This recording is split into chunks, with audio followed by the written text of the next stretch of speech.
A imagem que vocês veem nessa série é uma máquina de escrever.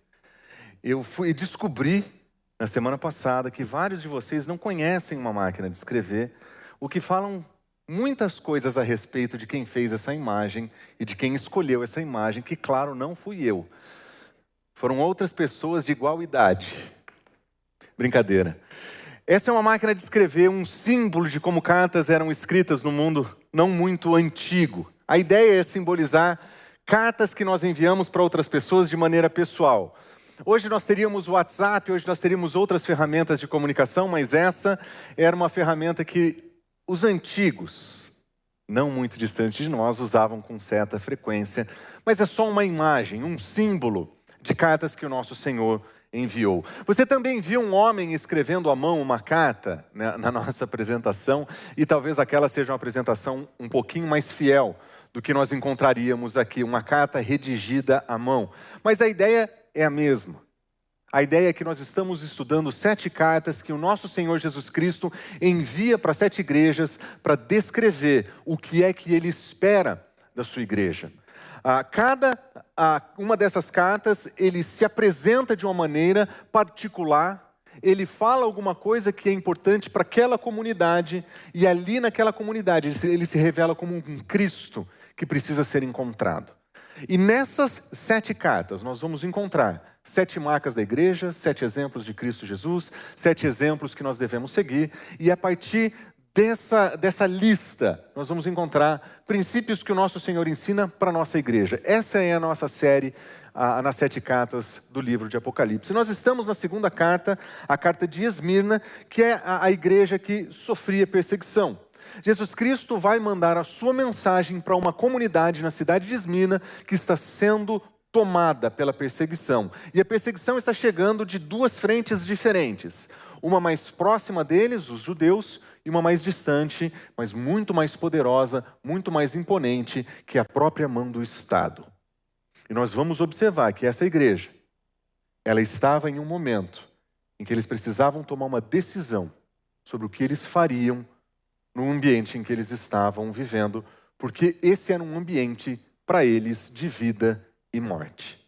E para que você tenha ideia do que nós estamos falando, eu gostaria que você ficasse de pé comigo e me ajudasse na leitura do livro dessa carta, a carta de Apocalipse, capítulo 2, versículos 8 a 11. Se você tem a sua versão, você pode abrir com você. Nós vamos ler de acordo com a NVI, que diz o seguinte, podemos ler juntos, tá bom? Ao anjo da igreja em Esmirna, escreva: eis o que diz aquele que é o primeiro e o último, que morreu e tornou a viver. Conheço as tuas tribulações e a sua pobreza, mas você é rico. Conheço a blasfêmia dos que se dizem judeus e não são. No entanto, são sinagoga de Satanás. Não tenham medo do que você está prestes a sofrer. Eis que o diabo está prestes a lançar alguns de vocês na prisão para que sejam provados, e vocês passarão por perseguição durante 10 dias. Seja fiel até a morte, e eu darei a você a coroa da vida. Quem tem ouvido, ouça o que o Espírito diz às igrejas. Aquele que vencer não sofrerá de modo nenhum a segunda morte. Pode se sentar. Senhor Deus, nós estamos mais uma vez diante da Tua palavra que é viva. Se nós prestarmos atenção naquilo que a Sua palavra tem a nos dizer, nós podemos ouvir a Tua voz. E nessa manhã, Senhor, nós não queremos ouvir a voz de mais ninguém senão a Sua. Nós queremos, Senhor, que a Tua palavra encontre morada no nosso coração e que a Tua palavra, Senhor, seja o modelo para a nossa vida e seja a instrução que nós precisamos para viver. Nos concede a graça de compreender com clareza a chamada que o Senhor tem para nós aqui. E que a nossa igreja, Senhor, possa aprender a viver de acordo com aquilo que o Senhor espera de nós. E é isso que nós oramos. Em nome de Jesus. Amém. Se tem uma coisa que nós temos medo, é o medo da morte. A gente sabe que a nossa esperança está muito além dessa vida, mas se a gente for realmente honesto, nós não estamos prontos para enfrentar a morte. Poucos dias atrás, um amigo meu recebeu a notícia de que tem uma doença muito grave e que essa doença, muito provavelmente, pode ceifar a sua vida. E quando perguntado para ele se ele estava em paz diante desse diagnóstico, ele disse o seguinte: eu estou pronto para encontrar o meu Senhor, mas eu não estou preparado para deixar a minha família. A verdade é que nós não fomos feitos para essa separação, nós não fomos feitos para esse rompimento. O nosso coração anseia pela presença dos nossos amados. Nós queremos ter tempo com a nossa família, nós queremos ter tempo com os nossos filhos, nós sonhamos com a vida que os nossos filhos vão ter. E de certa forma, todos nós temos algum medo de enfrentar ou de reconhecer a nossa própria mortalidade. De uma maneira um pouquinho menos profunda, todos nós tentamos lidar de uma maneira diferente com a ideia da nossa mortalidade. Alguns de nós tentam disfarçar. E uma das estratégias fantásticas que nós temos para disfarçar a nossa mortalidade é mentir a data do nosso aniversário ou a idade que nós estamos fazendo. Por exemplo, eu conheço alguém que há 5 anos faz 30 anos. Todo ano, no dia do aniversário, 30 anos. Outra forma que nós fazemos para tentar despistar a morte é, quem sabe, encontrar algum tipo de cosmético para disfarçar as marcas do tempo no nosso rosto. Nós tentamos disfarçar o nosso medo da morte, tentando não falar sobre ela, tentando evitá-la, mas a verdade é que a morte ela é inevitável e ela chega para todos nós. E é muito interessante que a carta que o nosso Senhor Jesus Cristo vai enviar para a igreja de Esmina tem tudo a ver com esse medo de morte que assolava a igreja naquela cidade. E curiosamente tinha tudo a ver com a história daquela própria cidade. Talvez você não conheça, mas a cidade de Esmina era uma cidade que tinha enfrentado a morte. A cidade de Esmina tinha enfrentado a morte. A cidade de Esmina era uma cidade que tinha sido fundada há muito tempo atrás. Para você ter uma ideia, alguns historiadores dizem que essa era a cidade na qual havia nascido Homero, o grande filósofo era dessa cidade. Homero teria vivido em algum momento 8 séculos antes de Cristo, muito tempo atrás. Mas ela se orgulhava da sua tradição e da sua antiguidade. Exceto que, durante as guerras gregas, a cidade de Esmina foi tomada e completamente destruída. Os seus moradores foram colocados para fora e foram despedaçados. E por mais ou menos 400 anos, eles viveram sem um lugar fixo. Eles eram considerados nômades.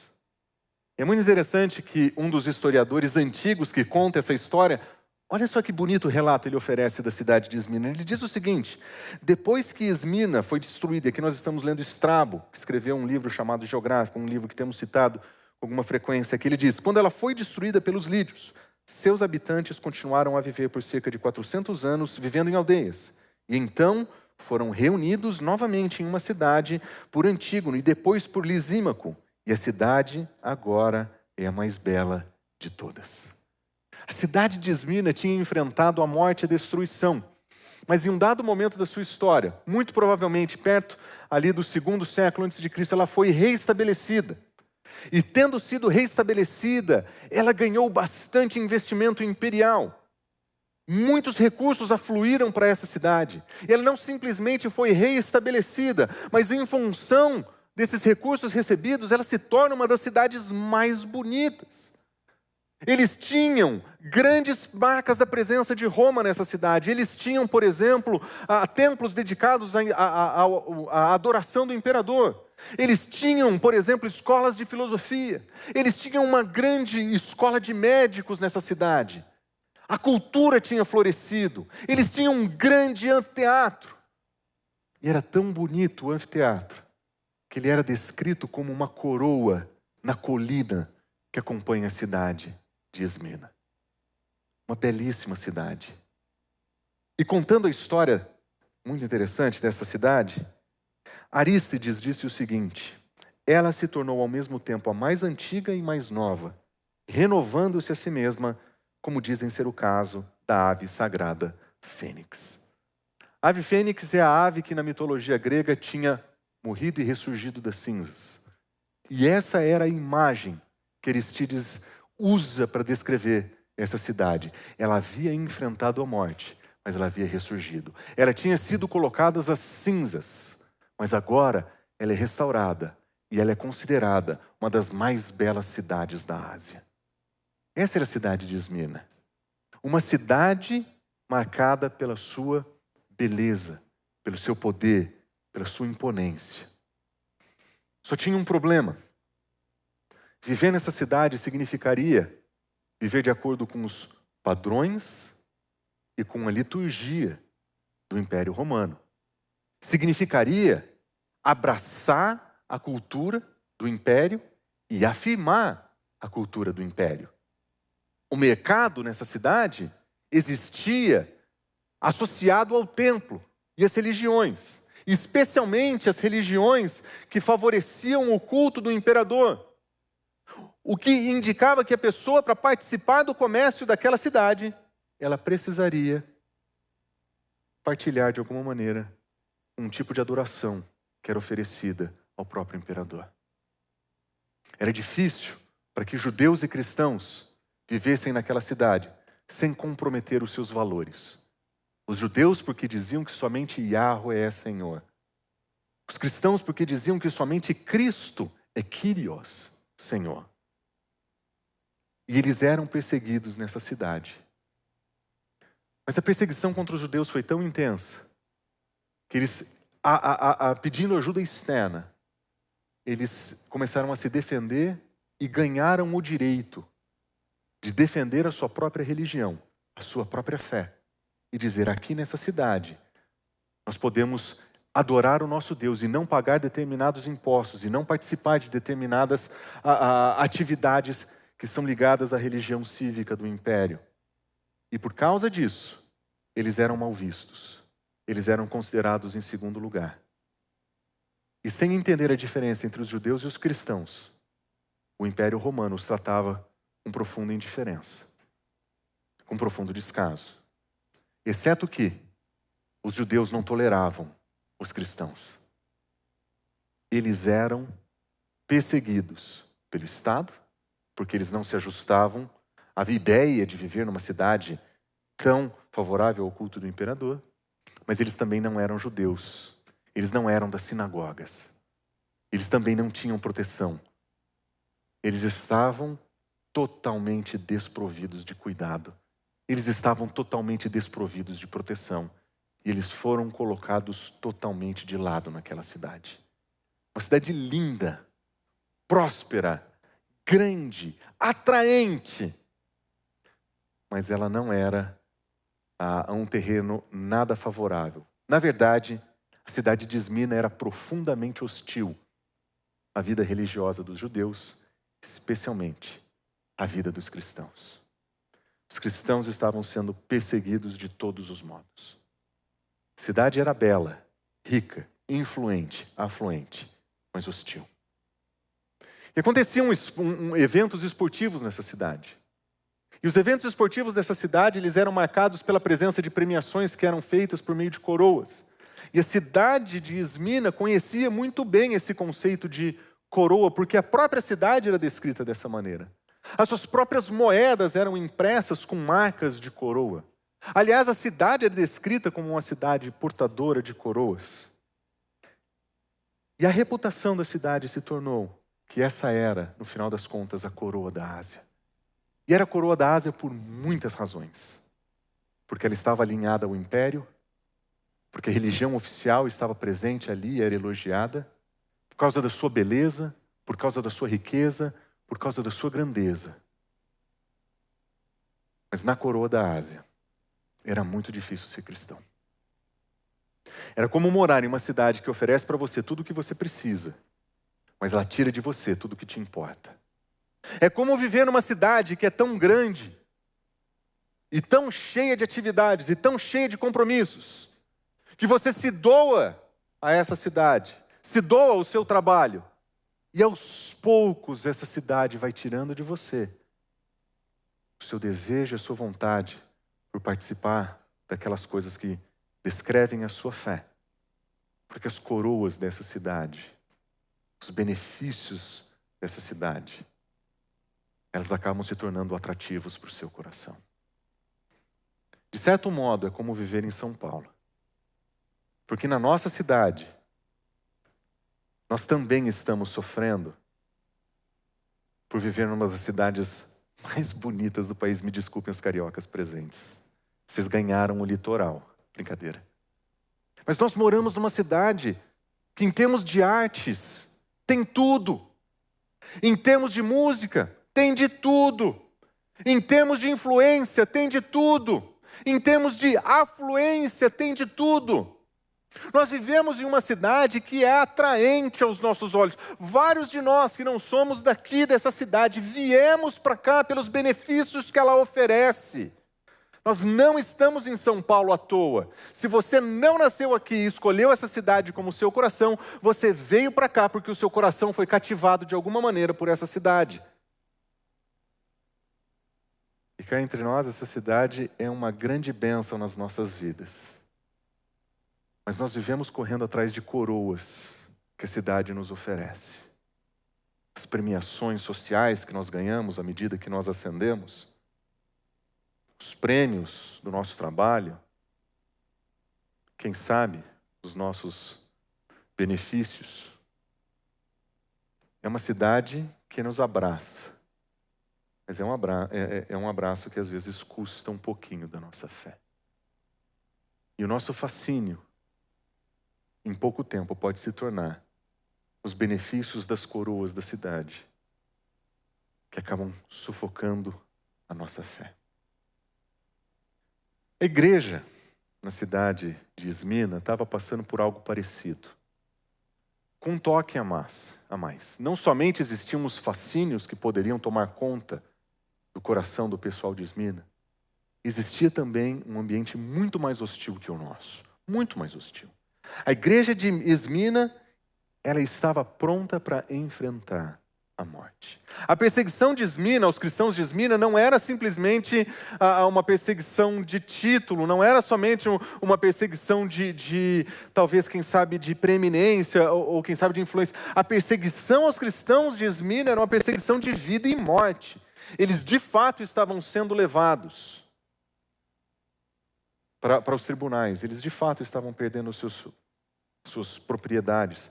E, em breve, essa igreja enfrentaria a morte.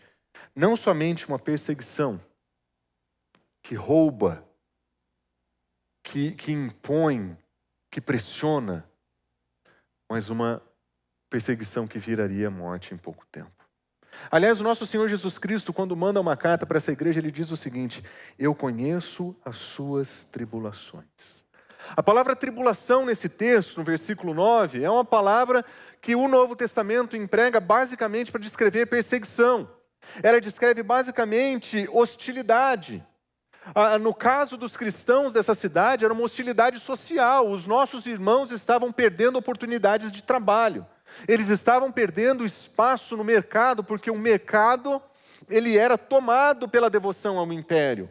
Porque o mercado era tomado por relações que favoreciam as pessoas em relação à própria religião e ao próprio império. Participar do comércio na cidade de Esmina exigia um tipo de devoção ao império que os cristãos não estavam prontos para oferecer. Eles estavam sendo perseguidos assim. E significava que eles estavam passando por um processo de exclusão econômica.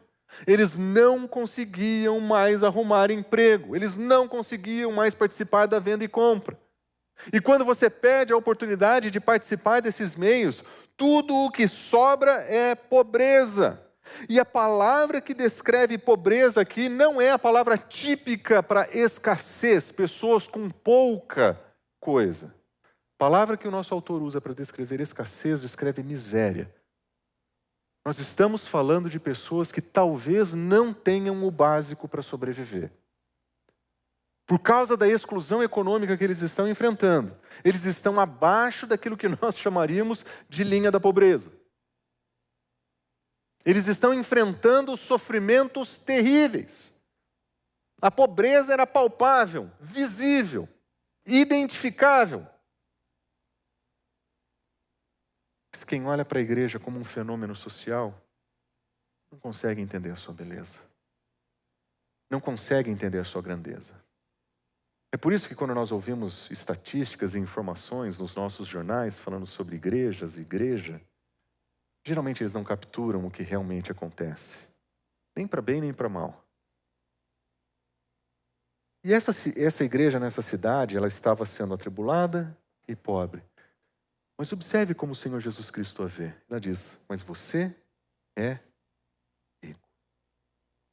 Como que pode uma comunidade de pessoas excluídas e marginalizadas, vivendo na linha da miséria, ser chamada de rica? A riqueza dessa cidade certamente não era material. Eles não tinham essa opção. Eles não eram ricos como nós os chamaríamos. Eles não eram ricos como o império os trataria. Eles eram ricos naquilo que se refere ao Senhor. Os cristãos de Esmina tinham entendido que, embora eles vivessem nesse mundo, a sua cidadania era celestial. Aqui eles eram peregrinos. Eles eram passageiros. Eles estão de passagem por esse mundo. Porque a sua casa, o seu verdadeiro lar, está nos céus. E porque eles compreenderam a grandeza da graça de Cristo Jesus, eles podiam desfrutar de uma certeza de que não importa qual é a situação que eles estão vivendo, não importa qual é o perigo que eles estão enfrentando, eles são ricos na graça de Deus.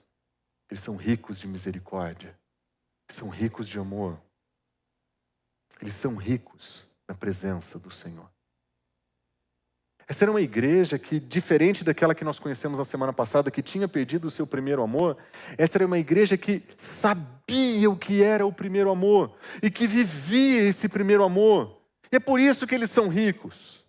Eles vivem na presença do Senhor, eles vivem em contato um com o outro, eles desfrutam da presença de Deus. E ainda que estejam sofrendo, perseguidos, excluídos, marginalizados, eles eram ricos na presença do próprio Senhor. O coração deles estava em outro lugar, a visão deles estava em outro lugar. Cristo Jesus exaltado, cidade celestial, eles viviam ansiando pela presença do Senhor. Eles eram ricos em esperança. A esperança deles não estavam nas coroas que a cidade de Esmina poderia oferecer. Não era a ascensão social que a cidade de Esmina poderia oferecer para aqueles que se alinhassem aos cultos imperiais, que se alinhassem nas suas ideologias. Não. Essas coroas eram muito pequenas para os nossos irmãos. Poderiam brilhar diante dos olhos de algumas pessoas. Poderiam fascinar o coração de alguns, mas os nossos irmãos estavam olhando para algo muito maior. E Jesus Cristo continua. Eu conheço a blasfêmia dos que se dizem judeus e não são, e no entanto são sinagogas de Satanás. A palavra blasfêmia usada nesse texto é muito forte. Ela eventualmente ela poderia ser entendida como maledicência. É mais ou menos como se os cristãos estivessem sendo perseguidos, não somente pelo Estado, mas também pelos judeus, ou por aqueles que se diziam sinagoga de Deus, que se diziam judeus, mas não eram verdadeiramente. Eles estavam espalhando mentiras. Os cristãos da cidade de Esmirna estavam sofrendo de uma ação sistemática de fake news. Informações inverídicas estavam sendo proclamadas a respeito deles a todo momento. E o foco dessas fake news eram os próprios aqueles que se diziam judeus. Jesus Cristo está dizendo, nem judeus eles são de fato, eles são impostores até mesmo nas suas afirmações. E esses impostores, que eram mentirosos por natureza, eles mentiam a respeito da igreja. Eles estão ouvindo informações sobre quem eles são, que não condiz à realidade. E por causa disso, estão perdendo ainda mais oportunidades e privilégios. Ainda mais perseguição. Ainda mais problemas para essa comunidade. Porque agora, além da sua rejeição de adotar a ideologia e a filosofia do império, eles agora são perseguidos por aqueles que se dizem serem filhos de Deus. O Senhor Jesus Cristo olha para esses que são acusadores e diz o seguinte: na verdade, eles são sinagogas de Satanás. Satanás basicamente é um enganador. A função de Satanás era enganar, mentir. A mentira dele, ele é conhecido desde o início como mentira, como o mentiroso. Ele é o pai da mentira. Quando Jesus Cristo diz que eles são sinagogas de Satanás, não é que eles eram um tipo de seita que andava de preto e que eles adoravam com pentagramas. Não era nada disso. Eles só eram religiosos que tinham permitido que a mentira se tornasse um modo de vida. E que a fake news se tornasse um modo de viver. Eram pessoas a serviço de Satanás. Mas eram pessoas que se pareciam com gente igual eu e você. Gente que não tem compromisso com a verdade. Gente que tem interesse em ganhar benefícios. Gente como tantas outras que nós conhecemos no nosso próprio país. Eles estavam sofrendo com a mentira. E por causa dessa mentira, a temperatura iria aumentar. E a perseguição iria piorar. Nos dias que Jesus manda essa carta, os nossos irmãos estão prestes a receber uma perseguição que vai acabar com a vida deles. E que poderia acabar com a vida deles. Então Jesus Cristo diz o seguinte: não tenha medo. Essa é uma das frases mais repetidas nas Escrituras. Eu não sei se você sabia disso. Não tenha medo é uma das frases que o Senhor mais fala. E geralmente essa frase aparece em ambientes, ou em contextos, ou em narrativas ou histórias em que as pessoas estão perto de enfrentar a morte. Como está acontecendo com os nossos irmãos. Não tenha medo. Como não vou ter medo? Como posso não ter medo? Tudo em volta dessa igreja dizia que era para ter medo. Tudo. A perseguição do império, a oposição dos judeus, o estado marginalizado que eles viviam, a pobreza que eles estavam enfrentando, tudo dizia que era para eles terem medo. E Jesus diz, não tenham medo, vem mais. Vocês vão sofrer mais coisas. Se você acha que o que vocês estão sofrendo até aqui é muito, espera que vai piorar. E Jesus não diz isso como alguém que traz notícias ruins para promover um estado de terror. Nosso Senhor Jesus Cristo, amorosamente, está preparando o coração dos nossos irmãos para que eles enfrentem os desafios que estão chegando. Meus irmãos, se você soubesse que nos próximos meses nós seríamos sentenciados à morte, porque nós somos cristãos e única e exclusivamente por causa disso, não seria amoroso do nosso Senhor nos dizer para onde nós estamos indo e o que nós temos que fazer para enfrentar? Não seria cuidadoso do nosso Senhor dizer, vocês vão enfrentar perseguição, E eu sei que no seu coração imediatamente veio a pergunta, mas se Deus fosse realmente amoroso mesmo, ele acabaria com a perseguição. Se ele fosse realmente bom, né? A verdade, meus irmãos, é que o sofrimento é inevitável nessa vida. Da mesma maneira que o nosso Senhor Jesus Cristo foi perseguido, morto, nós que somos seguidores de Cristo Jesus seremos perseguidos e mortos. Faz parte do nosso chamado. Jesus Cristo disse, se você quiser vir após mim, tome a sua cruz, negue-se a si mesmo, dia após dia, e aí você pode ser meu discípulo. Seguir a Cristo Jesus é aceitar o fato de que nós estamos sendo colocados diante do mundo para sermos perseguidos. E meus irmãos, não acredite que isso aconteceu em Esmina somente. Essa perseguição que leva à morte dos nossos cristãos acontece todos os dias hoje ao redor do mundo.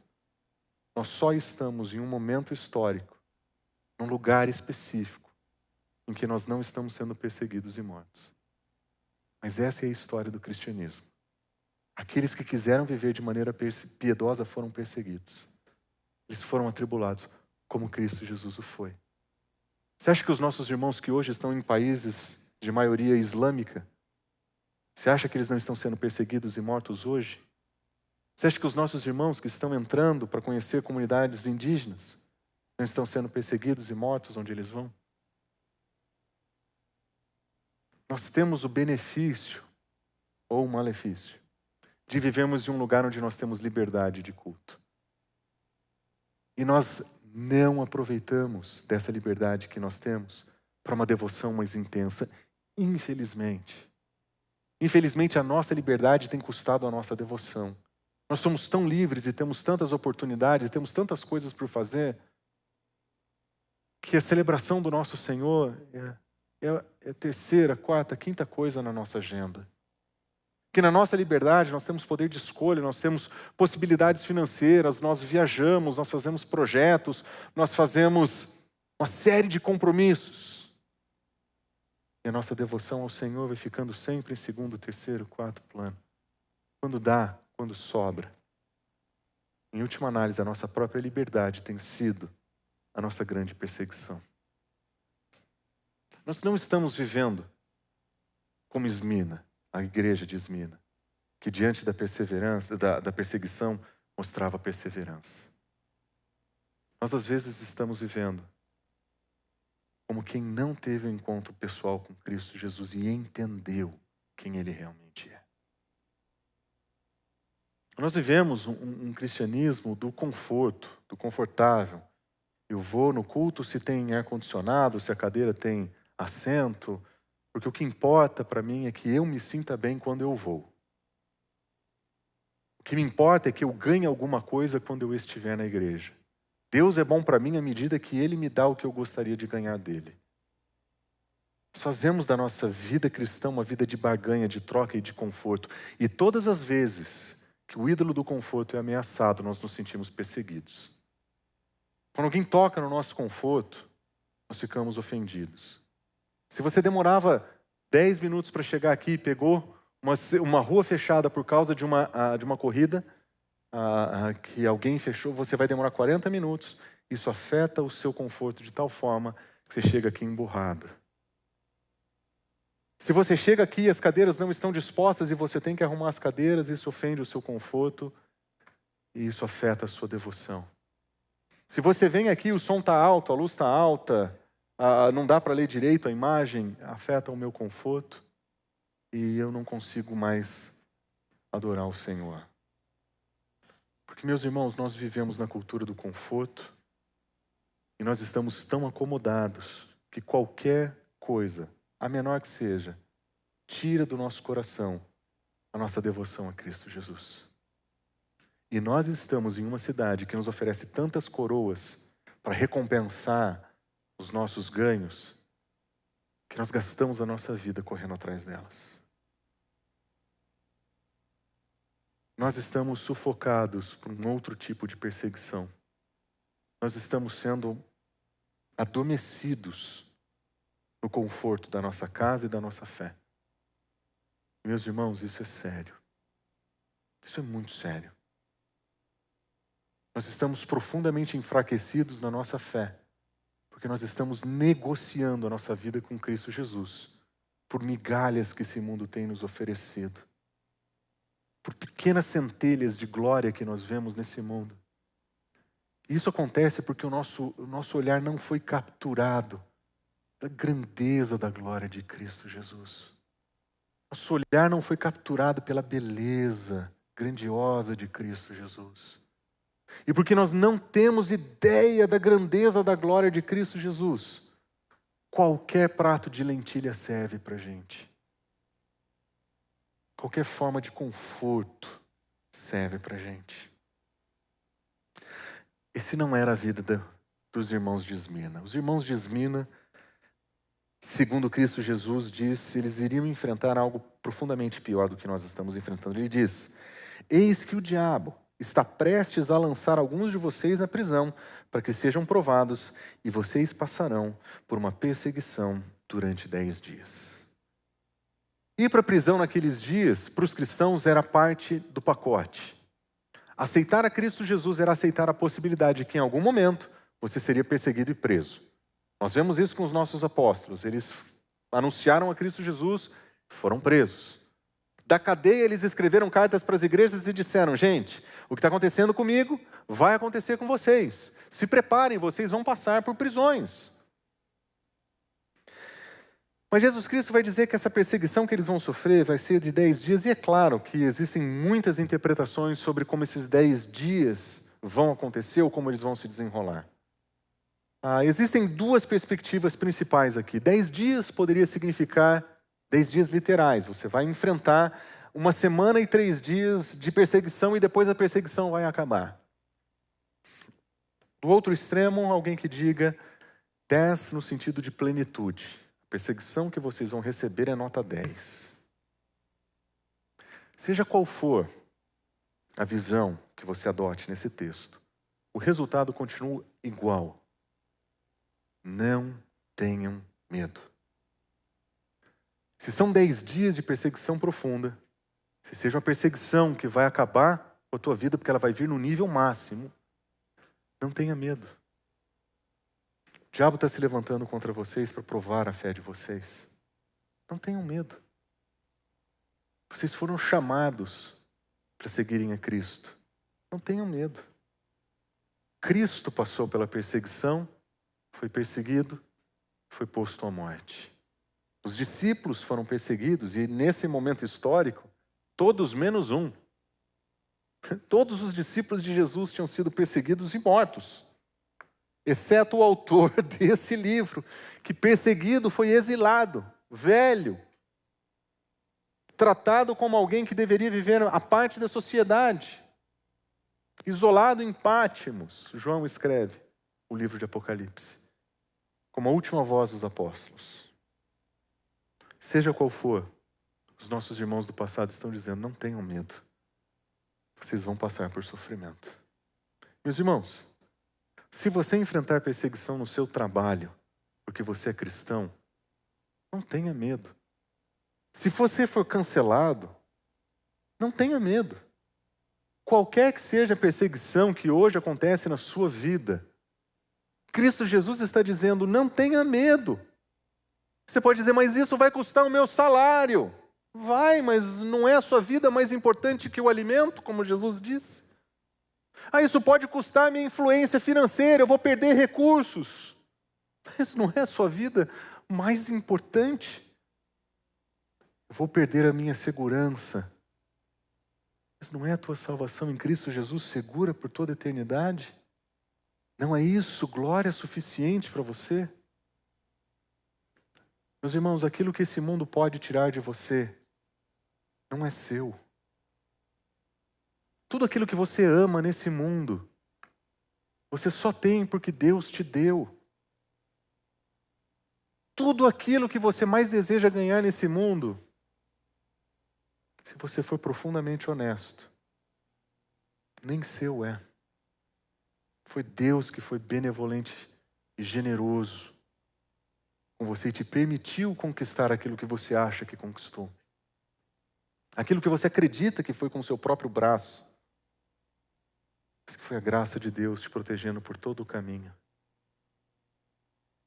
Se a perseguição vai tirar essas coisas de nós, nós não precisamos ter medo. Elas não eram nossas para começar. Mas e se a perseguição tirar a nossa vida?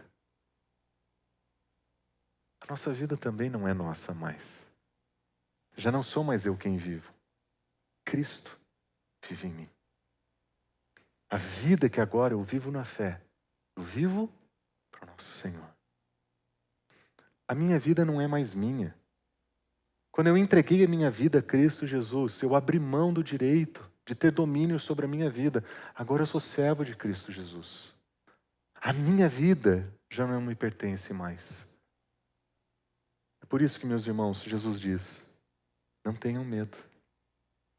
Vocês vão enfrentar a perseguição? Não tenham medo. Vocês vão enfrentar a morte? Não tenham medo. Não tem nada que esse mundo possa tirar de você que já não está aos pés de Cristo Jesus. Nada. Mas é muito interessante que a carta de Esmina apresenta o nosso Senhor. Como eu mencionei para vocês, quando nós estamos estudando essa série, nós estamos nos encontrando com a cidade, nós estamos nos encontrando com uma comunidade, mas acima de tudo, meus irmãos, eu quero que vocês olhem para Cristo Jesus. O que a igreja de Esmina fez foi olhar para Cristo Jesus. Foi permitir que a glória de Cristo brilhasse de maneira tão intensa que nenhuma outra coroa, que nenhuma outro benefício que o Estado pudesse oferecer para eles era mais importante do que a fidelidade de Cristo Jesus. E é por isso que eles precisavam ser lembrados do Cristo que venceu a morte. A cidade de Esmina passou pela sua experiência de morte. Os cristãos estavam enfrentando o seu momento. Eles poderiam enfrentar a morte. Mas nós conhecemos a Cristo Jesus, aquele que de fato venceu a morte. Meus irmãos, nós seguimos a Cristo Jesus, aquele que venceu a morte. A morte já não é mais medo para nós, porque o nosso Senhor rompeu com o seu poder, rompeu com o seu ganho, e porque nós estamos seguindo o seu caminho, esse novo e vivo caminho de Cristo Jesus. Nós também somos chamados para viver a vida dele na morte de Cristo e na sua ressurreição, a certeza de uma vida que não pode ser destruída, de uma vida que não pode ser diminuída, certeza de uma vida que dura para sempre. E para essa igreja, olha só como Jesus Cristo se apresenta. Eis o que diz aquele que é o primeiro e o último. Essa expressão é belíssima. Porque naquele momento eles estão olhando para o império e estão dizendo, nós não temos condição, nós não temos o que fazer. Mas Jesus Cristo diz, fiquem tranquilos. Antes do Império Romano, eu já era. Depois do Império Romano, eu vou continuar sendo. Antes dessa perseguição, eu já fui. Depois dessa perseguição, eu vou continuar sendo. Cristo Jesus é o mesmo ontem, hoje e o será para sempre. Cristo Jesus é eterno desde a eternidade. Antes de todas as coisas começarem na criação, Ele já estava lá. E quando essa criação terminar, Ele vai continuar aqui. Ele é o primeiro e o último. Mas Ele diz, que Ele é aquele que morreu e tornou a viver. Talvez a cidade de Esmina tenha dado um pano de fundo histórico fascinante para a mensagem do Evangelho. Uma cidade que enfrentou a morte, ressurgiu e agora é coroada com beleza. Mas ao invés de olhar para a beleza da cidade, Jesus Cristo está dizendo, meus filhos, olhem para mim. Eu sou aquele que morreu e ressuscitou. É aqui que reside verdadeira glória. É aqui que reside verdadeira riqueza. É em Cristo Jesus que nós vemos verdadeira glória. É na sua ressurreição que nós encontramos tudo o que nós precisamos. A nossa esperança por completo está em Cristo Jesus, que morreu e tornou a viver. Por isso, meus irmãos, vocês vão ser perseguidos. Não se importem com as coroas, com os benefícios da cidade de Esmina. Não fiquem com medo das perseguições. Olhem para Cristo Jesus. Permita que o seu coração seja tomado pela sua beleza. Permita que o seu coração seja tomado pela sua glória. Porque Ele é aquele que morreu e venceu a morte. Meus irmãos, nós estamos no mesmo caminho que os nossos irmãos. Olhando para Cristo Jesus, prontos para enfrentar a morte. Porque Cristo venceu a morte e nós seremos ressuscitados com Ele. Mas Ele diz também, ser fiel até a morte. Vocês vão ser perseguidos, meus irmãos. Se o seu olhar e o seu coração estiverem capturados pela beleza da glória de Cristo Jesus, o que eu vou pedir para vocês agora é possível. Sejam fiéis até a morte. Se o nosso coração não for tomado pela glória de Cristo Jesus, a primeira perseguição que aparecer, nós vamos fugir. Uma pessoa que não foi impactada pela glória de Cristo Jesus, reage como aquele garoto que está junto com os discípulos no dia que Cristo Jesus é preso pelo império. Soldados aparecem para prender Jesus. E o que acontece com aquele garoto? Ele sai correndo no escuro. Por que ele saiu correndo? Porque o seu olhar não tinha sido capturado pela mensagem de Cristo ainda. Por que os discípulos são dispersos quando Jesus é preso? O coração deles não tinha sido capturado pela grandeza da ressurreição. O que acontece quando Pedro finalmente entende a ressurreição de Cristo Jesus? Em vez daquele fujão que nega Cristo Jesus 3 vezes diante das autoridades e das pessoas, ele se levanta, prega com tal intensidade que em uma questão de 2 capítulos na nossa Bíblia, ele já está sendo perseguido e preso. O que transformou esse Pedro, medroso, fujão, em um homem corajoso que vai ser fiel até a morte? Ele entendeu a grandeza da ressurreição de Cristo Jesus. Ele entendeu que não tem nada nesse mundo que seja dele, que ele vai perder na perseguição.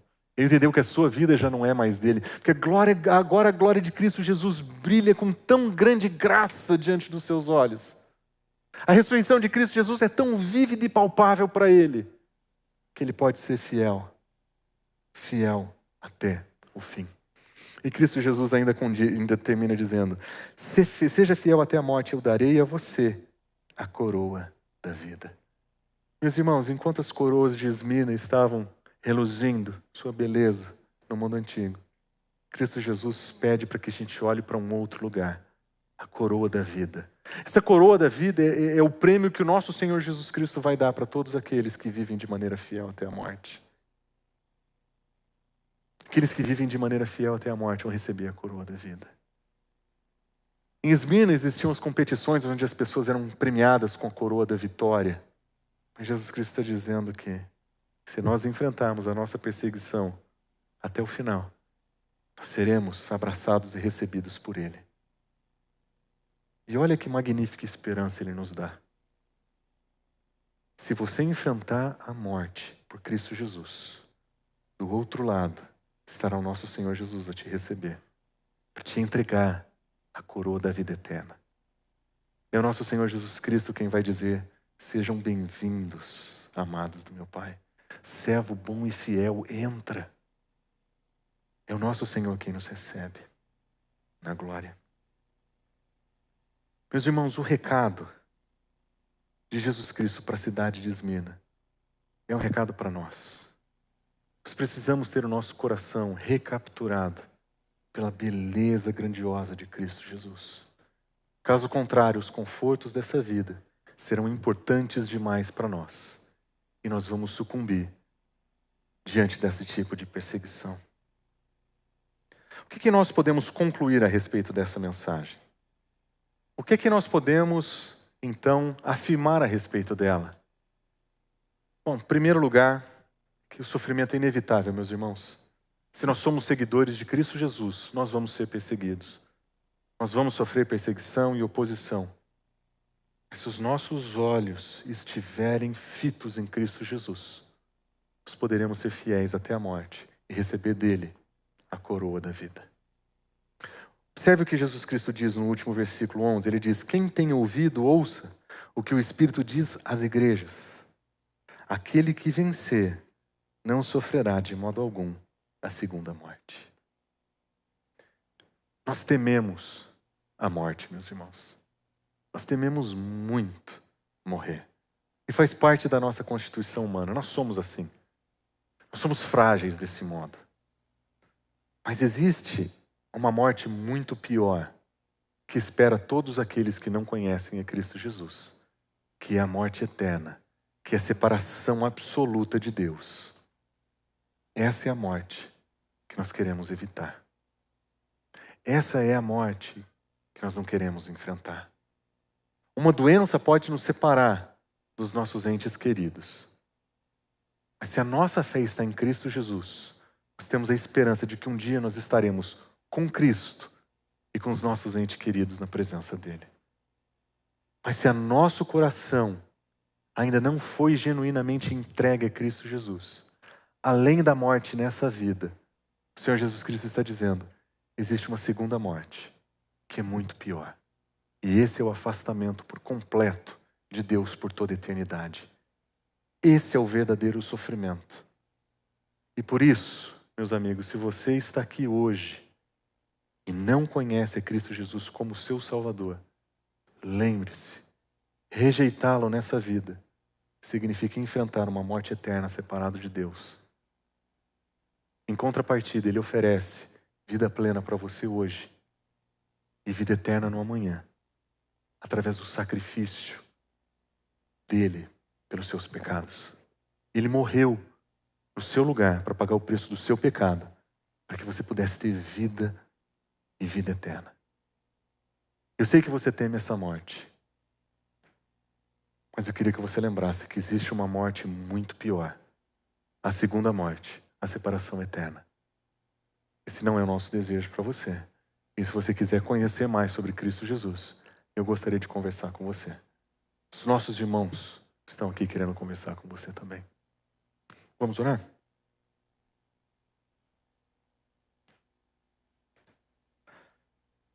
Senhor Deus, muito obrigado, porque a Tua palavra é graciosamente clara conosco, mas ela é também profundamente dolorida, Senhor. Ela toca no nosso coração e incomoda os nossos ídolos, incomoda as nossas fraquezas, incomoda as nossas falhas, mas o Senhor as expõe com graça e amor. Nessa manhã, Senhor, queremos lembrar e reconhecer que nós temos medo, Senhor, nós sentimos medo. Sentimos medo de sermos perseguidos, sentimos medo de ser assaltados. Nós temos medo a todo momento, Senhor, de tantas coisas. Mas, por favor, nos deixa ver a grandeza da Tua glória. Porque quando o nosso coração for cativado pela Tua glória, Senhor, os nossos medos vão se esvair. Diante da grandeza do Teu amor, nós seremos aceitos e recebidos como gostaríamos de ser. Cuidados e protegidos como só o Senhor pode cuidar e proteger. Mas nós somos assegurados de uma vida plena e eterna contigo. E é baseado nessa certeza e nessa convicção, Senhor, que hoje nós colocamos diante do Senhor os nossos medos e o nosso coração, pedindo para que o Senhor cuide da nossa fraqueza. E, Senhor, aqueles que estão hoje aqui, que ainda não conhecem a salvação de Cristo Jesus, ser com cada um deles. Incomode-os poderosamente para que a verdade do Teu Evangelho possa resplandecer para eles também, para que eles possam ver a grandeza da Tua glória e da Tua graça. É isso que eu oro, Senhor, em nome de Jesus. Amém.